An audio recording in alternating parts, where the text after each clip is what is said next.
తమ్మిడిహట్టిపై రేవంత్ సర్కారు మొండి పట్టుదలతో ముందుకెళ్తోంది. అక్కడ బరాజు నిర్మాణం అసాధ్యమని నిపుణులు మొత్తుకుంటున్నా వినిపించుకోవడం లేదు. తాజాగా ఎస్వి కన్సల్టెన్సీ ఇదే విషయాన్ని కుండబద్దలు కొట్టింది. తమ్మిడిహట్టి వద్ద బరాజు నిర్మించడం కూడా సాంకేతికంగా కుదరదని తేల్చి చెప్పింది.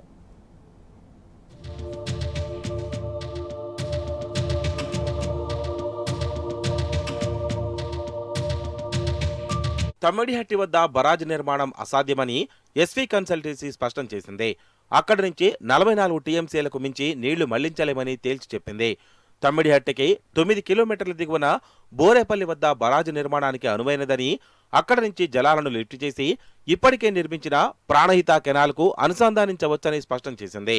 అయినప్పటికీ కాంగ్రెస్ సర్కార్ ఆ నివేదికను పక్కనబెట్టి తమ్మిడిహట్టి నుంచే జలాలను తరలించేందుకు సిద్ధమవుతున్నట్టు తెలుస్తుంది. ఉమ్మడి ఏపీ ప్రభుత్వం 2007లో డాక్టర్ బిఆర్ అంబేద్కర్ ప్రాణహిత చేవెళ్ల సుజల స్రవంతి ప్రాజెక్టును ప్రతిపాదించింది. వార్దా, వెయిన్గంగా నదులు కలిసిన తరువాత కొమరమీం, ఆసిఫాబాద్ జిల్లా కౌటాల మండలం తమ్మిడిహట్టి వద్ద 1910 కోట్లతో బరాజు నిర్మించాలని నిర్ణయించింది. అక్కడ బరాజు నిర్మాణానికి సాంకేతిక అంశాలు సానుకూలంగా లేవని అధికారులు అభ్యంతరం వ్యక్తం చేశారు. బరాజు నిర్మించాలంటే 30 డిగ్రీల లంబకోణంలో ఉండాలని, అందుకు విరుద్ధంగా తమ్మిడిహట్టి వద్ద ప్రవాహం 55 నుంచి 71 డిగ్రీల కోణంలో ఉందని గుర్తించారు.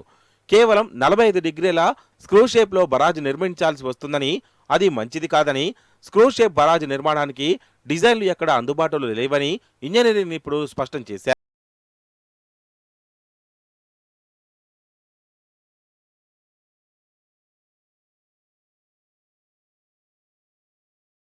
వద్ద 1.5 టీఎంసీల నిల్వ సామర్థ్యంతో బరాజు నిర్మించాలంటే 6.5 కిలోమీటర్ల మేర కాంక్రీట్ నిర్మాణం చేపట్టాల్సి ఉంటుంది.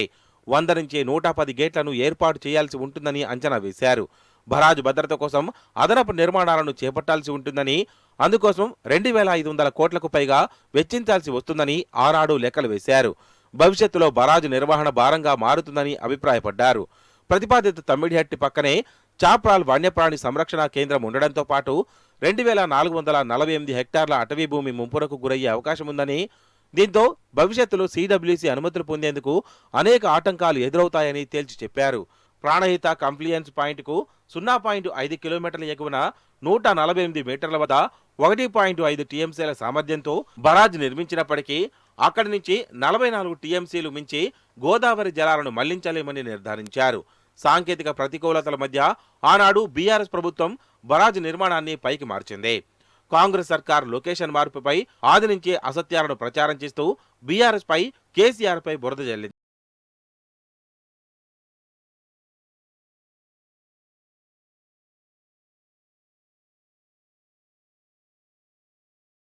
ప్రభుత్వం ప్రతికూలతలను విస్మరిస్తూ మొండిగా తమ్మిడిహట్టి వద్దే బరాజు నిర్మించేందుకు ప్రయత్నిస్తోంది.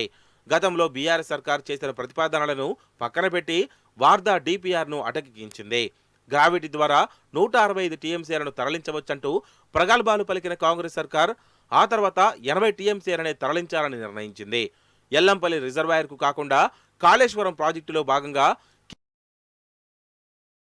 జలాలను తరలించేందుకు సిద్ధమైంది. మిగతా 100 టీఎంసీలను యథావిధిగా మేడిగడ్డ నుంచి తరలిస్తామని చెబుతోంది. ఆ ప్రాజెక్టు ప్రణాళికలు, డిపిఆర్ తయారీ బాధ్యతలను ఇటీవల ఆర్వి కన్సల్టెన్సీకి అప్పగించడంతో పాటు ఎస్వి కన్సల్టెన్సీ నివేదికను అధ్యయనం చేయాలని సూచించింది.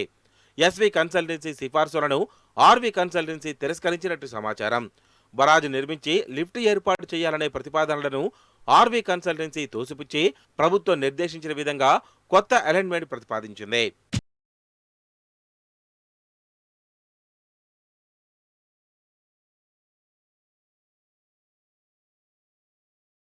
తమ్మిడిహట్టి వద్ద బరాజు నిర్మించి 58 కిలోమీటర్ల వద్ద నుంచి జైపూర్ మీదుగా జలాలను సుందేళ్లకు తరలించవచ్చని ప్రతిపాదనలో స్పష్టం చేశారు.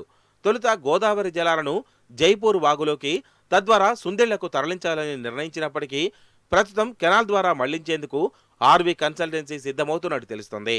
ఈ ప్రతిపాదనలను సర్కార్ ఆమోదిస్తే ప్రతిపాదిత అలైన్మెంట్ కోసం జియోటెక్నికల్ సర్వేలు నిర్వహించి తదుపరి డిపిఆర్ను సమర్పిస్తామని ఇరిగేషన్ వర్గాలు చెబుతున్నాయి.